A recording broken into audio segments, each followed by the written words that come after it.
Chapter 22, Phase the Third, The Rally. So the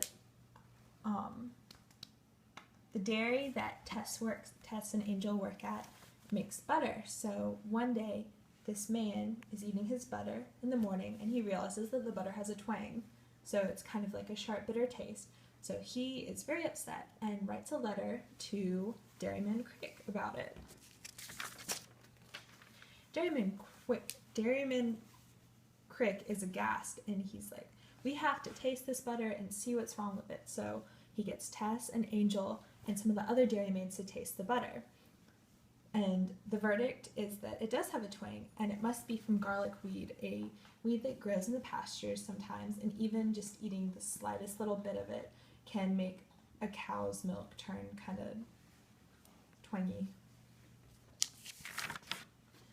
So Dairyman Crick doesn't want to lose any more customers from this and doesn't want anyone to be unhappy with their product, so he sends all the dairymaids out to comb the fields to look for the weeds, which I tried to draw. So all of them go out and they go out with their knives and they look around for it and they're just really thoroughly combing the field.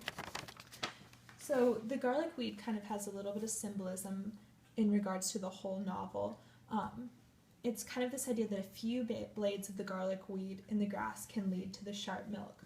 So it's kind of like how in Tess's life, one bad event, which would be her rape by Alex de Herbersville, can kind of corrupt her whole life and make it not pure, and she becomes a mother out of wedlock, just like how one blade of the garlic weed grass made the cow's milk twangy.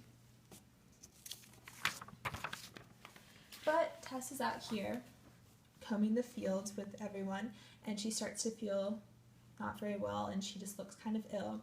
And even though she tells Dairyman Crick that she can keep going, she doesn't really feel like she can, and he tells her that she needs to take a break and go rest. And Angel is like, hey, this is my chance to go talk to her.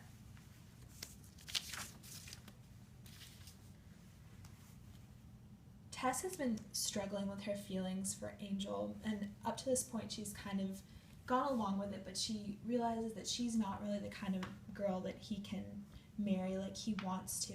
So she just straight out comes up to him and is like, aren't Izzy, Marion, and Reddy really awesome? Like, they're all so innocent and pure and they'd make great wives.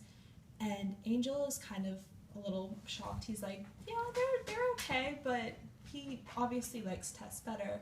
And he doesn't quite realize her motivations for doing this, but we as the reader know it's because she doesn't value herself as pure enough for his affections.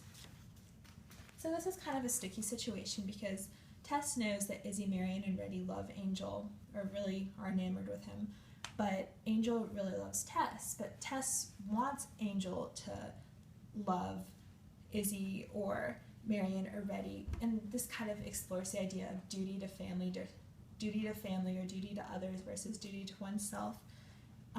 She believes that she's not good enough for him and that her past has made her unworthy of his love in the eyes of society, but then again she really, really wants to be with him, so she's trying to like fight on the inside. Do I do what's right for him or do I do what's right for me?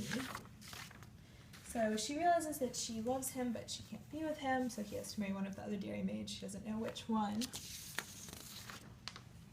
And so this is kind of like an interesting time to look at the contrast between Alec and Angel. And we see that Alec really wanted Tess for her body and like just really kind of wanted her that way. And I mean, that's why he raped her and didn't marry her.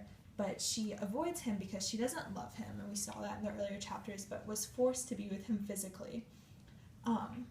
But we see Angel, who really likes her, and now she can't really have him because she's been tainted by Alec, but she avoids him because she loves him, and not because she can't be with him. So the chapter ends with Tess trying to be the matchmaker and get Angel with one of the other girls because she thinks that'll be the solution to her problem. But in the end, she realizes that she just kind of has to stay away from Angel, and that's kind of where the chapter ends.